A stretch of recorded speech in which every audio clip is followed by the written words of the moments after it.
Hi friends, welcome back. வெறும் ரெண்டே பொருளை வச்சு குழந்தைங்களுக்கு பிடித்தமான ரெசிபி எப்படி செய்கிறதுன்னு பார்க்கலாம். வாங்க வீடியோக்குள்ளே போவோம்.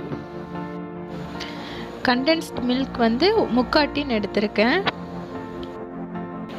வீட்டிலையே கண்டென்ஸ்ட் மில்க் எப்படி பண்ணுறதுன்னு நான் சொல்கிறேன். தேவையானவங்க செஞ்சு பாருங்கள். 3 கப் பால், 1 கப் சுகர், இது ரெண்டையும் நல்லா வத்த காய்ச்சணும். 1 கப் பால் ஆகிற வரைக்கும் நல்லா வத்த காய்ச்சினோம்னா நம்ம அந்த கண்டென்ஸ்ட் மில்க் பதிலாக நம்ம அதை ஆட் பண்ணிக்கலாம். இது இன்ஸ்டன்ட் கண்டென்ஸ்ட் மில்க். இப்போது ஒரு சாஸ்பேனில் மில்க் மேடை ஊற்றி ஸ்டவ்வில் லோ ஃப்ளேமில் வச்சு கிளறி விடணும். மில்க் மேடை நம்ம பேனில் ஊற்றையில் எவ்வளோ திக்னஸாக இருந்துச்சுன்னு பார்த்துருப்பீங்க. இப்போ சூடுபடும்போது நல்லா இலகி இந்த ஸ்டேஜுக்கு வந்துருச்சு. பார்த்தாவே தெரியும் உங்களுக்கு. இந்த ஸ்டேஜில் நீங்கள் பட்டர் இருந்தால் ஆட் பண்ணிக்கலாம். நான் பட்டர் ஆட் பண்ணலை, பட் நல்லாவே வரும் பட்டர் ஆட் பண்ணலைனாலும்.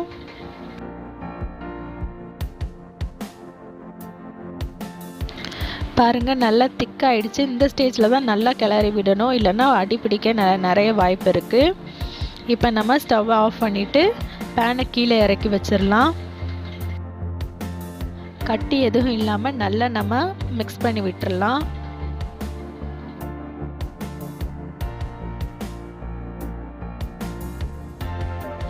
இப்போ நம்ம இது கூட 50 கிராம்ஸ் கொக்கோ பவுடர் ஆட் பண்ண போகிறோம். ஃபஸ்ட்டு 3 டேபிள் ஸ்பூன் நான் ஆட் பண்ணுறேன். ஆட் பண்ணி நல்லா மிக்ஸ் பண்ணி பார்த்துட்டு நான் என்னோடய கன்சிஸ்டன்சி கிடச்சிருச்சுன்னா இதோட விட்டுருவேன், இல்லைன்னா மீதி இருக்கிற கொக்கோ பவுடரை ஆட் பண்ணிடுவேன்.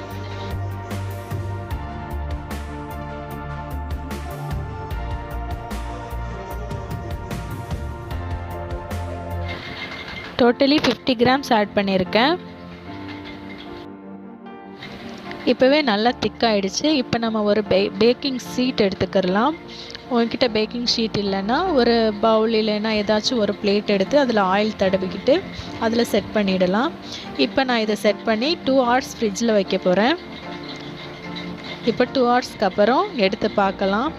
கொஞ்சம் ஹார்டாக இருக்கும், ரொம்ப ஹார்டாலாம் இருக்காது. நம்ம கட் பண்ணுற அளவுக்கு தான் இருக்கும். இதை நான் எத்தனை பீஸ் வருமோ அத்தனை பீஸ் நான் போட்டுக்கிறேன். இப்போது இது உங்களுக்கு தேவையான ஷேப்பில் நீங்கள் அரேஞ்ச் பண்ணிக்கிறலாம்.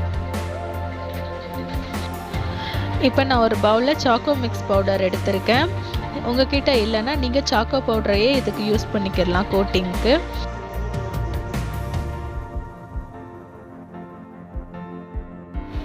இப்போ நம்மளுக்கு ஸ்வீட் ரெடி ஆகிடுச்சு. இது மாதிரி உங்களுக்கு என்ன ஷேப் வேணுமோ நீங்கள் ரெடி பண்ணி எடுத்துக்கிறலாம். இந்த ஸ்வீட்க்கு இந்த கோட்டிங் கொடுக்கணும்னு அவசியம் இல்லை, பார்க்க அழகாக இருக்குங்கிறதுக்காக தான் நான் இது கோட் பண்ணுறேன். நீங்கள் இப்போ கோட்டிங் கொடுக்காமையே இந்த பவுடர் கோட்டிங் கொடுக்காமையே நீங்கள் வந்து இந்த ஸ்வீட்டை சாப்பிடலாம்.